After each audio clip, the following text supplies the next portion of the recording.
Hello, everyone. Today we'll continue talking about Bomarito's great book on Buddhism. And the topic for today is the topic of clearing your mind, patience, and mindfulness of death. So let us begin. So clearing your mind is a particular kind of Buddhist practice that is essential to trying to attain enlightenment. Again, enlightenment is a kind of experience of reality that is ultimately unmediated by language and thought.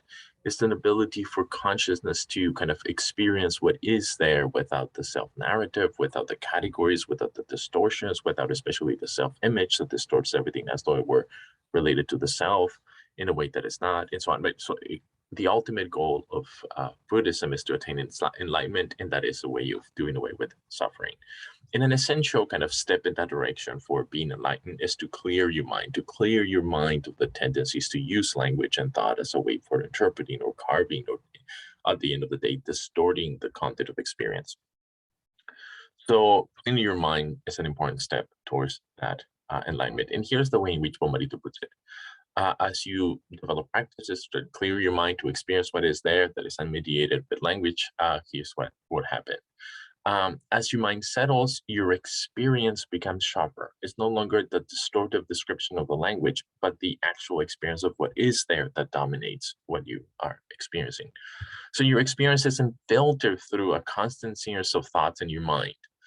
In your mind, it isn't crowded by a stream of self-narration, right? For the Buddhist, when you're in the world, navigating the world, then you're constantly narrating what's happening to you. We're constantly dividing things into different categories. What you're doing at the end of the day is distorting what's actually there, the ultimate emptiness of everything that is, and of which you're a component, right? You're actively trying to carve things into substances that they're not, right? So thought is distorting the experience of what is before you. And if you clear your mind, you do away with that linguistic narrative, you do away with that conceptual category divisions of things, and you just experience what is there. So this experience, the one which you have when you clear your mind, isn't one of labeling and categorizing things. That's not what you're doing when you're experiencing things, but rather it's a kind of sensitivity or awareness or mindfulness of what is really happening. So that's the natural consequence of clearing your mind, and that's obviously clearly connected to enlightenment. So how do you clear your mind? Well, here's one of the multiple different practices. One of them begins with a very fundamental practice of mindfulness of breathing. So you begin by trying to not think about everything. You maybe close your eyes, you start breathing, right? You allow the natural breathing to continue, and you concentrate your attentions on the breathing without any thinking, without any narrative, without any remembering what you were supposed to buy when you went to the store. None of all of that disappears.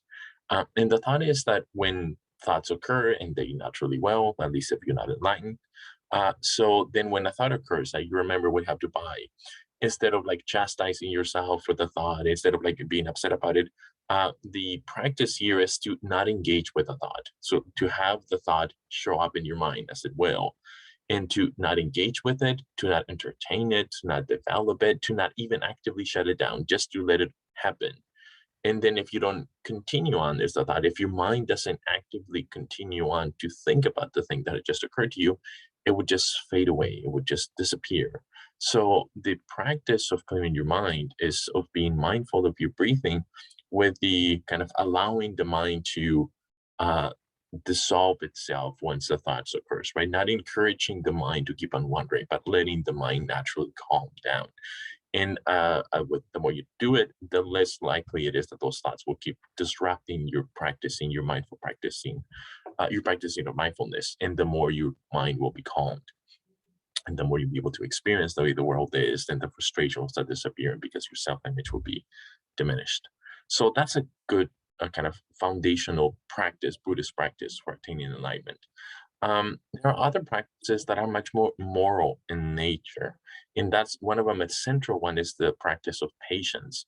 And patience is moral, and for the Buddhist, is one of the ways in which an agent lives selflessly in the world. So if you get to see the way the world is, especially the no self doctrine, you don't navigate the world through a self image, and you don't distort things to fit your particular expectations, and now you live selflessly. And one of the main instances of that is patience. And what the Buddhists mean by patience is not exactly as related to, but it's not exactly what many people in the West mean by patience. Many times in the West, you mean like someone's patient if they kind of wait for something, right? You patiently wait for your cookie to get, be baked so you can eat it. Or like, for example, this picture of this kid here, this is an old painting. So he had to patiently stand there while he was painted for hours and hours, right? And that's the way in which many times Western people think about patience. That's not quite what Buddhists think. Though we sometimes use the word patience in a more Buddhist way. So if you see a parent in a park and has a child, and the child is kind of shouting and upset, is having a fit, and the parent doesn't, respond in kind, doesn't start shouting at the child or beating them or get upset or something, but the parent like calmly, peacefully engages with the child. We say the parent is patiently dealing with the child, and that gets a lot closer to what the Buddhists mean. The Buddhists mean something like the following: to be patient is to not get upset or frustrated or angry when things don't go your way, with something that would be naturally frustrating. You want to win this great award, and then someone else wins, and you could this place. You want to go to this great university, and you don't get the spot. You have this crush on this person, and you ask them out, and they shut you down. Like, there are things you want, and the reality does not collaborate. It is very tempted to be angry, to be frustrated, to blame people, to blame others, to justify yourself. Right? Like, that's a very natural tendency. And for the Buddhist, all of that is too involved in yourself. That's too egoistic.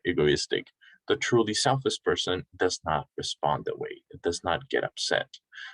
Rather, they calmly accept things as they are, even when those things are contrary to what you want to happen.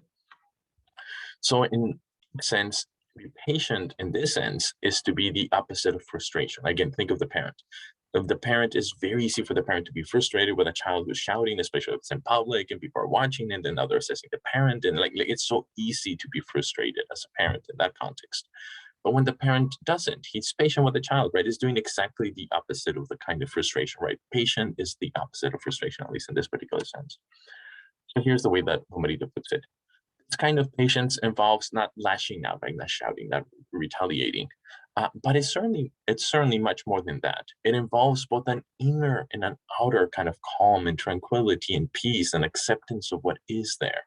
So if someone, say, is not shouting back, is not lashing out, but there is this, so they hold their tongue, but they have this seething, that they're angry, they're frustrated on the inside, they just hold it in.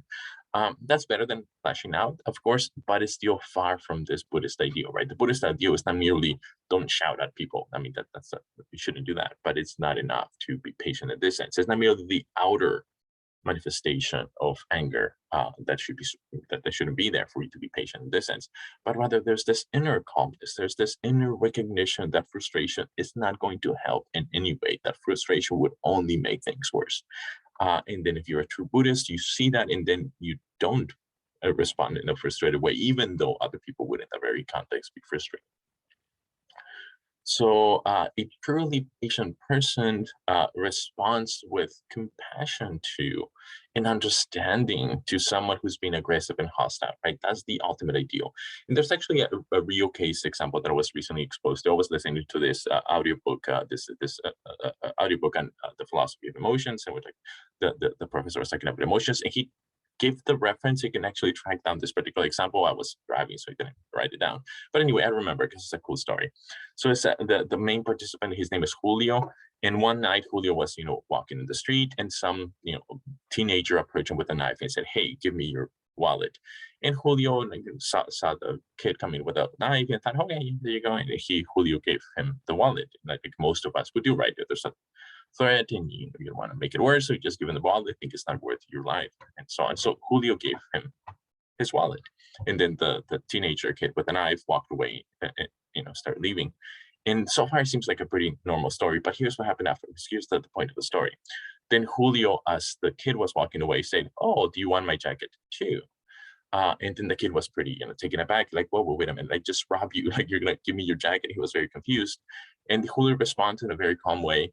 Yeah, well, it's pretty cold at night, and I'm almost home, and I'm not, I obviously don't need it as much as you, and obviously you're in this very desperate situation. If you're willing to risk your liberty for a few dollars, obviously in your situation is dire, right? Like you're going through some very serious issues.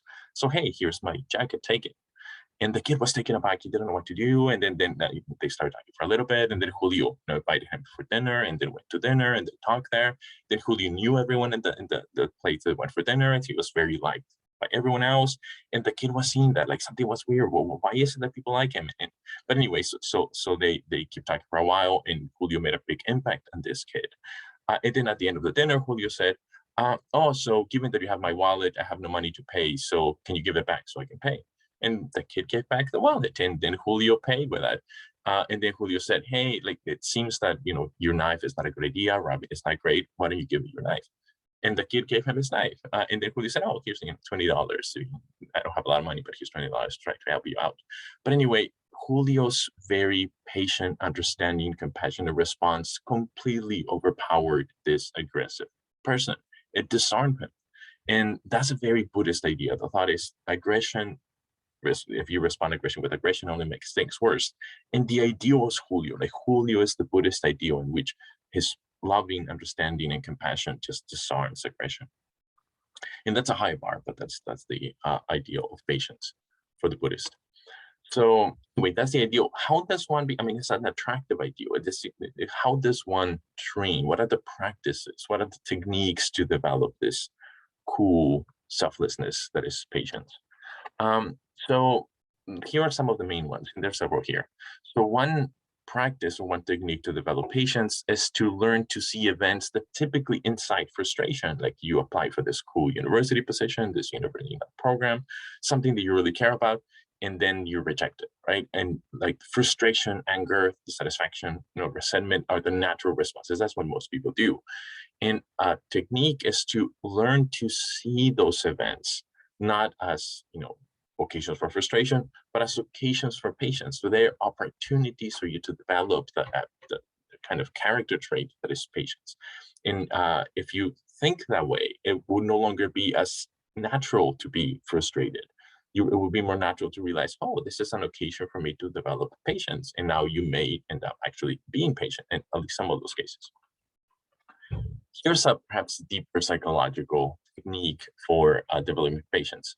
When someone's, an aggressor, when someone's hostile to you, someone makes a joke about you, when someone attacks you in some particular way, ask yourself, what are the motivations for this person? It's very easy, very natural to demonize them, to say they're evil and like they deserve to be punished, just to think the worst of them. Why? Because they're attacking you, and it would be so nice if they're obviously the bad guy, and then you can justifiably retaliate, right? That's the natural response.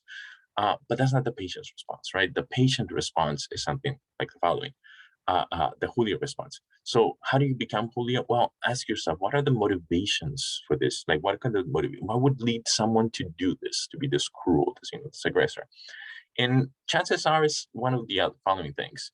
The aggressor is likely coming from, or the aggression is coming from a deep-seated sense of fear, or a sense of being a failure, or a sense of its insecurity. There's something nasty, something dark, something not right happening. That's where aggression comes from. And once you see that, it like diminishes this desire to be frustrated in response. Sometimes someone's just having a horrible day. Somebody had some horrible news, and they're just going. They're it's a bad day. They're easily triggered because of that.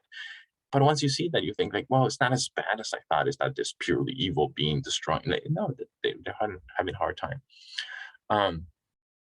And a more kind of disarming consideration, and typically the case as well, is if you start seeing that very likely the aggressiveness of this person is a coping mechanism, a way for the person to cope with what very likely was a very harsh upbringing, right? The person likely was treated that way by others. And because they were treated that way, they responded in kind, right? They're doing what you're tempted to do, namely responding kind of being aggressive. And they did do it in the past. So now they're kind of intertwined with this. They have been the victims of aggression. That's why they become aggressors, to like push kind. And once you see that, it also disarms your desire to be frustrated and angry and retaliate. It humanizes the aggressor in the way that it's truly happening. At least a lot of the cases are cases like this. And of course, you can think of other possibilities. And crucially, it's not that you're just kind of trying to rationalize the aggressor, but there's a very good chance that this is actually what's happening. And if this is what's happening, you should be responding to what's actually there, not some rationalization that justifies your frustration. And much down the Buddhist way of thinking is karma. Remember karma. So here are two ways in which remembering karma can help you be patient in the face of being attacked by someone. So being aggressive, the aggressor is ultimately hurting themselves more than they're you, right? Bad things happen to people that do bad things. So in being aggressive, they're being disliked and they're pushing people away, and no one's going to really love them. They're not really going to do well. Or like they're just creating this self-destruction cycle around them that's going to hurt people they love and ultimately themselves more. So even though it feels out very bad when they're attacking you, and of course it does, they're really hurting themselves more in the long run, right? That's what happens to people that are, cruel and perpetrators. And that's part of the story. And here's another also important one. If you respond in kind, if you if you're an aggressor, if you get very angry, if you get frustrated, you're also ultimately kind of in the cycle of karma, right? If you do the same thing he does or she does to you, you become like them, right? If you do bad things, then bad things will happen to you. If you get angry and frustrated, you're only making it worse for yourself now and in the long run. So both of these facts of karma in the way in which the bad person relates to the world, both to yourself and to others, make it clear that it is compassion and understanding and not anger and frustration that is what the wise person should do. Of course, to say this is not to say that it's easy to do so, but it is it's a step in that direction, right? Now you understand that's the natural response, that's the wise response. So now it's easier to take the step once you see it. Here's another classic Buddhist technique for developing patience. When someone's being mean to you, think of themselves not as angry perpetrators, but as teachers of wisdom. And you might think that's just distorting things, but it's not. They're teachers of wisdom unknowingly, unintentionally, and they're teachers of wisdom because in being, mean to you, angry towards you, in attacking you, they're holding up a mirror to you. And they're saying, hey, look at yourself. How are you going to respond in this condition in which, frustration, anger, retaliation, or patience and love and kindness is called for? And if you respond with retaliation, anger, and frustration and all of that, you're displaying who you are. You're becoming a frustrated, angry person. But if you respond with compassion and kindness, actually, they provide opportunities for you to become selfless. And they are in that unconscious or an intended way, they're teachers of wisdom. They're revealing to you who you truly are. They're creating occasions for you to develop in the right way or the wrong way, depending on your choices. All of these are, again, not easy things to do. Patience is extremely hard. It's a very high ideal, but they're like practical techniques that actually help you become more patient, which seems like a very valuable thing to be. And last one is mindfulness of death. The last thing we'll be talking about today. And this one's tricky, but it's also the kind of practice that you might want to wait until you have practiced Buddhism for a while and you feel more kind of advanced in the practices. But the thought is think of your own death. And it's not a matter whether you will die. It's not whether you will die or not. It's when you will die, right? Like that's how the world is. So dwell in that thought, meditate about that thought, on that thought. And the this idea is that in coming to recognize yourself as someone who's embedded in time, whose every moment is getting you closer to death, should give you this humble recognition of the appreciation of the things you have in this life. It will make you more aware of the passing nature of things around you. It will make you kind of appreciate them to the extent that you can. And here's an even harder practice. So think of death, not just of yourself, but of those that you love, everyone you love.